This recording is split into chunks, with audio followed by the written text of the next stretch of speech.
Hello, hello, tutaj Monia Music i zapraszam na pogadanki z Monią. Jako że ten odcinek wlatuje w Sylwestra, to przede wszystkim chciałam Wam życzyć szczęśliwego nowego roku i tego, aby ten nowy rok był lepszy niż poprzedni. Niezależnie od tego, czy 2025 był dla Was dobry, czy zły, czy średni. Niech 2026 będzie lepszy. I tak sobie pomyślałam, że idealnym tematem na ten odcinek będzie moja walka o zdrowie psychiczne, czyli rzecz, która sprawiła, że rzeczywiście każdy kolejny rok mojego życia jest po prostu coraz lepszy. Trochę Wam poopowiadam. Nie wiem, czy długo, czy nie. Nie ukrywam, że mam dosyć mało czasu, żeby w ogóle nagrać ten odcinek, ale chciałam i tak Wam opowiedzieć w bardzo wielkim skrócie, jak to u mnie wyglądało. I moją historią udowodnić Wam tuż przed Nowym Rokiem, że jesteście w stanie pokonać bardzo wiele. My jako ludzie jesteśmy naprawdę bardzo, bardzo silni. Tylko zazwyczaj tego nie widzimy, zwłaszcza jak mamy jakieś zaburzenia psychiczne, depresyjne na przykład. I ja dopiero po latach, w momencie, w którym dalej się leczę z moich zaburzeń psychicznych, ale jest coraz lepiej i tak sobie spojrzę z perspektywy czasu, mając 21 lat, spojrzę sobie na 13-letnią, 14-letnią wersję siebie i przypomnę sobie swoje życie, swoje emocje, moje zaburzenia i w ogóle wszystko, to ja jestem w szoku, jak wielką wolę walki i wolę życia miałam w sobie, że ja się serio nie poddałam. I nie traktujcie tej całej historii, którą Wam opowiem, jako mojego wyżalania się, bo nie o to chodzi, tylko potraktujcie to jako dowód, że my jako ludzie naprawdę mamy w sobie ogrom siły. Pewnie bardzo dużo osób takich starszych ode mnie, czy nawet nie, by powiedziało, że Jezus Maria, masz dopiero 21 lat, co ty gadasz, że przeżyłaś piekło, że jakby tyle już było trudnych chwil u ciebie, że nie wiadomo co się działo, przecież nie zdążyłaś nawet się rozwinąć w tym życiu dorosłym. Wiecie, że wiek nie świadczy o doświadczeniu życiowym? To znaczy, nie we wszystkich przypadkach, bo jeżeli chodzi o rzeczy na przykład takie przyziemne, typu kupno mieszkania, kupno auta, płacenie rachunków, nie wiem, składanie PIT-u albo różnych wniosków do skarbówki, nie wiem, coś takiego, to wiadomo, że im człowiek starszy, tym wie więcej, bo z biegiem życia po prostu się o różnych rzeczach dowiaduje. I to jak najbardziej rozumiem. Ale jeżeli chodzi o rzeczy psychologiczne, o rozwój osobisty i tego typu sprawy, to serio, wiek absolutnie nie świadczy o doświadczeniu. Ja osobiście jestem osobą, która musiała szybciej dorosnąć, tak po prostu. I zawsze ludzie mi mówili, że jestem bardzo dojrzała jak na swój wiek. I czy to jest komplement, czy nie? Ja to zawsze traktowałam jako komplement. Teraz się zastanawiam, że chyba tak nie powinno być, ale z drugiej strony ja nie żałuję. Ja Wam powiem, że teraz z perspektywy czasu ja sobie nie wyobrażam innego dzieciństwa i to jest może pokręcone, ale ja sobie nie wyobrażam, żeby było inaczej. Że jakoś to wszystko, co mi się gdzieś tam przydarzyło, że to mnie ukształtowało. Po prostu ukształtowało mnie taką, jaką jestem i nie wyobrażam sobie siebie w innym wydaniu. A naprawdę zadziało się dużo. I nie będę tutaj o tym opowiadać. Jakby ja po prostu nie ukrywam tego, że ja choruję na złożone PTSD, czyli złożony zespół stresu pourazowego. Jak sama nazwa wskazuje, stres pourazowy, to znaczy, że mam traumy. Więc się dużo wydarzyło. Co? To nie będę gadać o wszystkim. Może o niektórych rzeczach powiem w internecie, wiem, że o niektórych prawdopodobnie nie powiem nigdy. Okej. I okej. Jakby to jest moja sprawa. Po prostu mam różnego rodzaju przeżycia. Bardzo dużo rzeczy skłoniło mnie do takich zaburzeń depresyjnych, lękowych, wszystko to się zawiera w tym złożonym PTSD. Oczywiście flashbacki emocjonalne, ten stres pourazowy to typowo, że wiecie, jakiś bodziec potrafi po prostu wrócić. To jest ten flashback emocjonalny, że jakiś bodziec się pojawia i nagle głowa przypomina sobie jakąś traumę i jestem w stanie nagle przenieść się do tego momentu, w którym się zadziała ta trauma, w sensie emocjonalnie, że znowu, nie wiem, czuję lęk, czuję strach, czuję wstyd, czuję cokolwiek takiego. Więc ciężka choroba. Ciężka choroba, od razu mogę Wam powiedzieć. I w ogóle, w ogóle diagnozy tej choroby to ja dostałam z rok temu. No, bo wcześniej nikt w ogóle nie pomyślał, że coś takiego może być. Zawsze słyszałam diagnozy typu zaburzenia depresyjne, zaburzenia lękowe, zaburzenia emocjonalne i jakby to wszystko była prawda, bo to wszystko się zawiera w mojej chorobie. Ale nigdy nie dostałam stricte tej diagnozy, aż do właśnie zeszłego roku. I ja Wam powiem, że ja pamiętam, że pierwsze objawy jakiekolwiek, że coś jest nie tak, miałam już w podstawówce. Nie wiem, która to mogła być klasa. 5. Ja dosłownie pamiętam, że jak miałam 10 lat, zmarła moja babcia i ja o tym powiedziałam moim koleżankom i ja się przy tym śmiałam. I to nie było tak, że ja się śmieję, że wiecie, że ja się cieszę. Ja się nie cieszyłam. Ja się śmiałam ze stresu. A one tego nie zrozumiały, że czemu ja się śmieję. I nie dziwię się, bo miałyśmy po 10-11 lat. Ja wtedy też tego nie rozumiałam, czemu. Czemu ja tak mam. Ale tak już miałam. Ja już miałam ten schemat, tą reakcję obronną organizmu w wieku 10 lat. Więc już wtedy zaczynało być coś nie tak. Pamiętam w podstawówce moje pierwsze zaburzenia psychosomatyczne. W momencie, w którym przemęczenie i stres powodowały u mnie problemy zdrowotne, tego typu, że miałam jakieś zawroty głowy, że mi było niedobrze, że ja ciągle chodziłam, wiecie, tak półprzytomna. No tak było w moim życiu. W gimnazjum to się jeszcze bardziej nasiliło w ogóle. Dosłownie w 2. klasie gimnazjum próbowałam zniknąć z tego świata, że tak powiem. Tylko ja teraz z tyłu głowy mam to, że nie do końca tego chciałam, że bardziej chciałam, żeby to był sygnał dla ludzi wokół mnie, że ej, serio, nie daję rady już po prostu w życiu. Ale czy naprawdę chciałam umrzeć? Nie wiem. Tak czy siak, to co zrobiłam było próbą. No i niedługo później pojechałam właśnie do psychiatry dziecięcego. No i ona mi powiedziała, że w sumie za to mogłabym nawet trafić do szpitala psychiatrycznego, ale że chyba tego nie chcę. I ja mówię, że no nie, nie chcę, nie chcę. No bo nie chciałam. Nie wiem. Nie wiadomo, czy by mi to pomogło, czy nie. W sensie, nie wiem, nie rozkminiam już tego, czy mogłam powiedzieć inaczej wtedy. Pani mi przepisała ziołowe leki. Moja mama była przeciwniczką jakichkolwiek leków, więc nie zgodziła się na wykupienie ich. Więc byłam bez terapii, bez leków, aż do 16 roku życia. I to jest właśnie ten etap mojego życia, który wspominam najgorzej, ale który też udowadnia mi, że tak naprawdę wegetując przez 2 lata, ja się ani razu nie poddałam. Że ja dosłownie miałam w sobie coś tak silnego, tak silną wolę życia, że ja miałam gdzieś cokolwiek. I ja po prostu, wiecie, wegetowałam, cierpiałam i było mi naprawdę trudno. I próbowałam sama się jakoś leczyć i sama się leczyć, w ogóle jak to brzmi.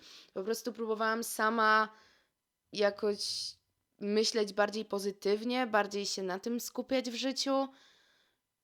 Nie do końca mi to wychodziło, w sensie niby wychodziło, ale trochę to było takie utopijne bardzo, no bo nie miałam wsparcia specjalisty. I wiecie, na początku byłam strasznie zła w ogóle na moją mamę, że ona mi nie dała tego wsparcia specjalisty i w sumie gdyby nie nasza rozmowa z jakieś parę miesięcy temu, to dalej bym była o to zła. Ona mi po latach powiedziała, że ona nie chciała, żebym ja brała leki, szła do psychologa czy coś, dlatego że ona wierzyła, że ja jestem silna i że ja dam radę sama. I ja wiem, że to myślenie jest totalnie. Wiem, jak to brzmi. W sensie już z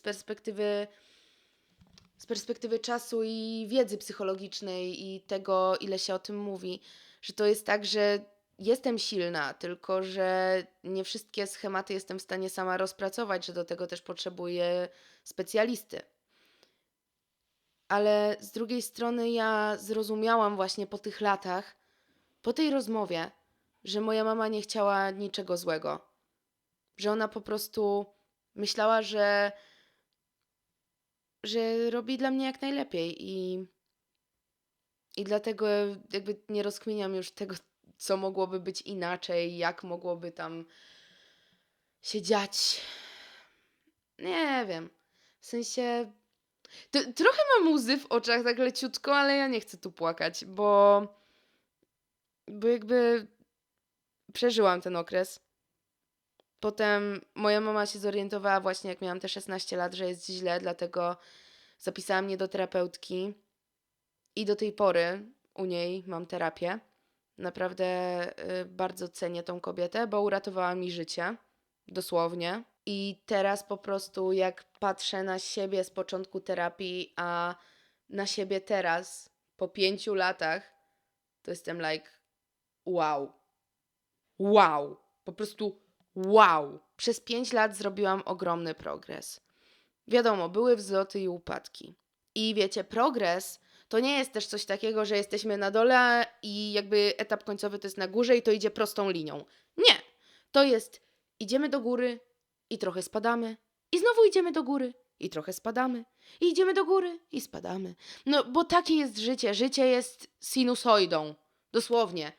I to jest normalne, że są wzloty i upadki. Na przykład wiecie, u mnie było tak, że od 16 roku życia byłam w terapii i wszystko się dużo poprawiało, wiadomo, było lepiej, było gorzej, ale się poprawiało. I nagle mi bardzo zjechało w dół, kiedy miałam 17 lat, niedługo przed 18. Bardzo mi zjechało w dół ze względu na jedną sytuację z mojego życia. Wtedy też poszłam w samookaleczanie się. I to był w sumie chyba pierwszy raz, kiedy poszłam w to. Ale nie polecam. Okej, nie polecam. Jakby to nie pomaga, to pomaga tylko na chwilę i jakby to, szczerze nie ma to sensu. Po prostu. Lepiej ponawalać w worek treningowy i ja wiem, jak to brzmi.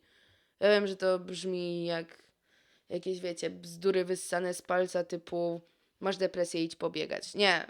Nie o to chodzi. Po prostu jeżeli czujemy, że musimy wyżyć się i wyrzucić swoje emocje, bo to jest normalne, że czasem czujemy złość albo, nie wiem, żal, smutek, rozgoryczenie, które musimy jakoś z siebie wyrzucić, to lepiej się popłakać, wykrzyczeć albo pouderzać w coś, ale nigdy w siebie.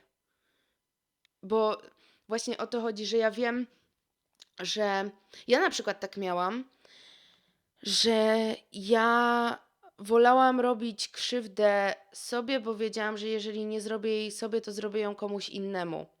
Nawet nieświadomie. I też rozumiem to myślenie, jeżeli ktoś z was takie ma, ale lepiej już jakby wyżyć się na rzeczach martwych.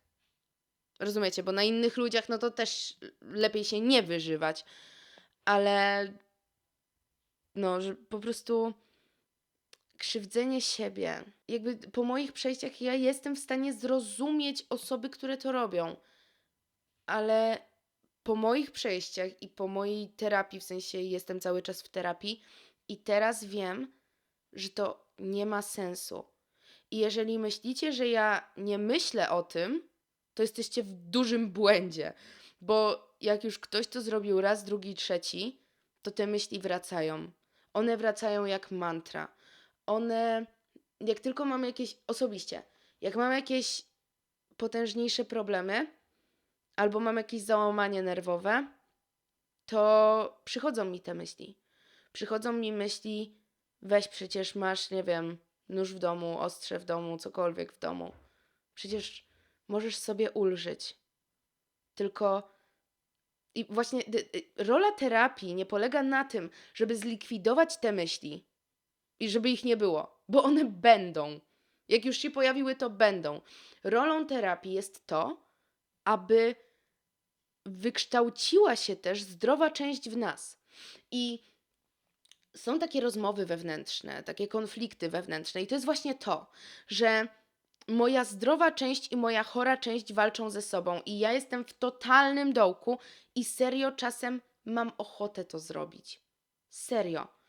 I nawet będąc na studiach, nawet parę miesięcy temu, się złamałam i się okaleczyłam. I mówię wam to teraz totalnie wprost. I później czułam się ze sobą jak gówno, jak śmieć najgorszy. Rozmawiałam z moją terapeutką, że ja nie chcę tak. I ona powiedziała, że ona wie, że ja tak nie chcę. Że po prostu już nie dałam rady inaczej. Ale teraz wiem, że jakby nie chcę, nie chcę doprowadzać się do sytuacji, kiedy nie da się rady inaczej. Bo według mnie zawsze znajdzie się coś, dzięki czemu nie będziemy musieli skrzywdzić siebie. Oh my god, już mam totalnie łzy w oczach. Nie, bo wiecie co, bo no, to jest trudny temat, wiecie, pomimo tego, że ja już tak gadam o tym z dystansem i że tak gadam, że spoko, no nie, to jakoś tak, no siedzi to, bo jak człowiek sobie przypomni tą całą swoją drogę, to z jednej strony mam ochotę płakać ze smutku, jak kiedyś było źle, a z drugiej strony mam ochotę płakać z takiego wzruszenia, na jakim teraz jestem etapie. I to jest wow. Bo mówię wam, ja w ogóle wtedy, kiedy miałam właśnie ten taki spadek, ja wtedy zaczęłam brać pierwszy raz w życiu leki od psychiatry. Skończyłam po 9 miesiącach i było lepiej, a potem nagle było gorzej. Nie, na studiach mi się też bardzo dużo podziało, dużo się w ogóle działo, ogólnie. Teraz nie chcę o tym mówić, ale wpadłam w takie potężne zaburzenia lękowe, że ja się bałam wszystkiego. Ja się bałam żyć, ja się bałam spać, ja bałam się gdziekolwiek iść. Cały czas, wiecie, trzęsła mi się noga i cały czas leciałam, nie wiem, po prostu już... Nie, ja wtedy jeszcze nie miałam hydroksyzyny. W sensie, teraz chodzę do psychiatry, to mam hydroksyzynę od psychiatry, ale to tak wiecie, doraźnie. Ale wtedy to ja po prostu chodziłam, i brałam jakieś ziołówki, które mi tak naprawdę mało co dawały. Więc moje zaburzenia lękowe po prostu wywaliły poza skalę. Dlatego uznałam, że ja pójdę do psychiatry i postaram się to jakoś wszystko ogarnąć. No i się wtedy właśnie okazało, dokładnie w październiku 2024, że choruję na złożony zespół stresu pourazowego. I wszystko mi się nagle złączyło w całość. Wszystkie moje piosenki, które napisałam, z których niektórzy się śmieją, a prawda jest taka, że na przykład Bagno. Moja piosenka pierwsza Bagno. Ja wiem, że ludzie nam śmieszkują, że Shrek, że coś tam. A niech się śmieszkują. Ja teraz wiem, że to jest o mojej chorobie. Mi się to połączyło po prostu w całość. Że jakby ja potrzebowałam w piosenkach, w muzyce wyrzucić te swoje traumy, żeby móc je przeżyć. I też mówienie o moich traumach jest elementem mojego zdrowienia. I to, co wam powiedziałam, to był bardzo duży skrót tego, co się u mnie działo. Naprawdę. Bo kurde, nie, bo jak ja będę myśleć dłużej, to ja się popłaczę. Ale naprawdę nie zliczę, ile razy myślałam o tym, żeby to wszystko zakończyć. Ile razy myślałam o tym, żeby się okaleczyć. Ile razy myślałam o tym, że jestem gówno warta, że nic nie osiągnę. I myślałam o sobie w najgorszych epitetach ever. Ever. Kiedy sobie wmawiałam, że przeszkadzam ludziom wokół mnie. Wmawiałam sobie, że że tak naprawdę jestem nic nie warta i nikt mnie nigdy nie polubi, nikt mnie nigdy nie pokocha. W ogóle, Jezus Maria. Serio, ja myślałam o sobie, jakbym była najgorszą szmatą tego świata. I to było straszne. Teraz? Teraz już tak nie myślę.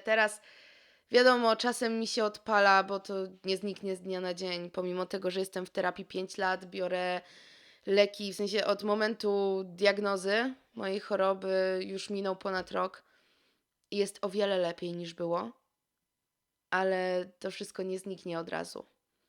Małymi kroczkami do przodu. I chcę Wam też powiedzieć o tym, żebyście właśnie nie oczekiwali od siebie, jeżeli macie jakiekolwiek problemy, czy macie zaburzenia, czy nie macie zaburzeń, że po prostu małymi kroczkami próbujcie to wszystko w sobie naprawiać, bądź po prostu jakoś układać to życie. Małymi kroczkami, bo wszystko tak naprawdę jest procesem. I, i to nie jest tak. W życiu nie chodzi o to, żeby nagle, wiecie, być, nie wiem, alfą i omegą, znaleźć rozwiązanie natychmiastowe na każdy problem świata i po prostu wtedy nam się będzie lepiej żyło. Nie. Życie to jest ciągła nauka. Tak naprawdę uczymy się życia przez całe życie. Więc w momencie, w którym musimy pokonać jakiś problem, albo walczyć o siebie, walczyć o zdrowie, czy to fizyczne, psychiczne, whatever, to jest proces. Więc małymi kroczkami. Ja też to robiłam, dalej to robię. Małymi kroczkami. Dlatego na przykład, nie wiem, nie wywalam do Was z historią rzeczy, które dalej we mnie siedzą, jakichś traum, które dalej we mnie siedzą tak mocno, że chociaż chcę Wam powiedzieć, to wiem, że nie jestem w stanie. Nie wywalam do Was, wiecie, tej całej historii, nie wylewam Wam aż tylu brudów, bo wiem, że to nie jest ten moment. I że ja muszę się zastanowić i małymi kroczkami uświadomić sobie, czy na pewno warto powiedzieć to, nie wiem, w internecie. Nawet na studiach nam o tym mówią, bo ja studiuję dalej tą pracę socjalną, jestem na magisterce i dosłownie niedawno na zajęciach mieliśmy o metodzie małych kroczków. Że dosłownie w pracy z klientem cały czas metoda małych kroczków, żeby nie oczekiwać od klienta, że nagle u niego się wszystko zmieni w życiu, bo tak to nie działa, życie tak nie działa. Małe kroczki, po prostu małe kroczki.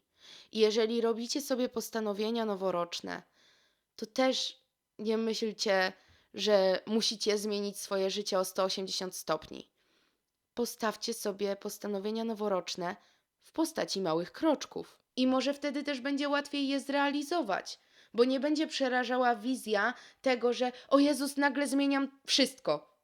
No nie, to wtedy wiecie, malutkie kroczki. Jeżeli zmieniamy coś stopniowo i stopniowo się przystosowujemy do tej zmiany, to łatwiej nam to wszystko zaakceptować. Dlatego terapia, czy jakakolwiek potężna zmiana w swoim życiu, to jest proces. Długi, żmudny, trudny, ale proces. I wierzę, że niezależnie od tego, jakie teraz macie problemy, z czym się musicie mierzyć, ja wierzę, że wy to pokonacie. Wiecie, ja nie chcę robić z siebie nie wiadomo kogo, ale jestem świadoma, że jestem żywym przykładem tego, że naprawdę mamy w sobie ogrom siły. Bo jeżeli ja dałam radę od wieku 14 do 16 lat przeżyć, wegetując po prostu, ale bez żadnej pomocy terapeuty, psychiatry, bez nikogo tak naprawdę, kto by mnie wspierał, bo chciałam żyć, bo po prostu chciałam żyć, to wy też wszystko pokonacie. Serio. Jakby jako ludzie jesteśmy naprawdę, naprawdę potężnie silni. Potężnie silni, po prostu. I życzę Wam, abyście tej siły mieli w sobie jak najwięcej. Życzę Wam po prostu wszystkiego dobrego w nowym roku. I naprawdę trzymam kciuki za to, aby był lepszy. Po prostu lepszy. Trzymajcie się. Love ya so much.